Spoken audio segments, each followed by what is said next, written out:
In China overnight, we've got the ongoing saga of China Evergrande, which after a couple of years looks like it's coming to some form of end game. The shares were suspended this morning, and it does look as though this is an organised attempt by the authorities in China to bring this corporate disaster to termination and managing the repercussions of that. At the same time, Country Garden, which is another major Chinese property developer, failed to make a coupon payment yesterday, which is being commented on. While Chinese and Asian equities were weak, none of this seems to have been, at least for now, the onset of China's Lehman moment. But I think it's worth keeping an eye on all the same.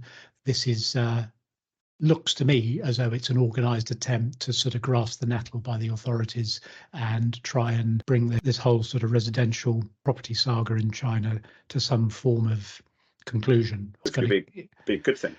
Well, it would be, but these things, they need, as we found out in 07, 08, you can't clean up this mess overnight. And you can't clean it up without pain either sometimes. For the time being, it doesn't seem to be occupying all the headlines, so we'll see. Elsewhere, oil price continues to move higher.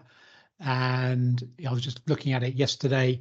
If you're a sterling buyer of crude oil, since July, your cost of supply has gone up 40%, or best part of 40%, 40 in 3 months. So if that doesn't prove to be inflationary, then there's something probably else going on in the economy that is not probably very good, i.e. a recession. So it is looking increasingly hard to ignore as a factor now. Yeah, and that oil price rise has gone largely unnoticed, I guess, hasn't it? There's not been headlines about it.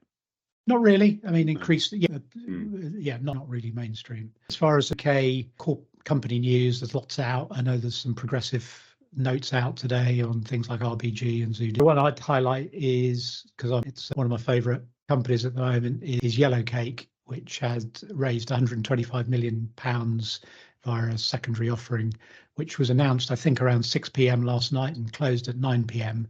Investors feel very keen to get involved in this uranium story. The price of uranium, if you've not been watching, has trebled since March 2020 now, but on most estimates still remains below the cost of supply, the marginal cost of supplying or providing new uranium in the form of Yellowcake. Yellowcake, the listed fund, is one of very few ways investors play this sector. It's a very opaque market. It's becoming more strategically important. And the fact that even a stock market, a UK listed company could bring 25 million quid in 3 hours tells you that maybe after all, the UK stock market can serve a purpose. Raise money for the right story. Yeah. Yeah, exactly. Yeah. Okay, good. Thank you for that.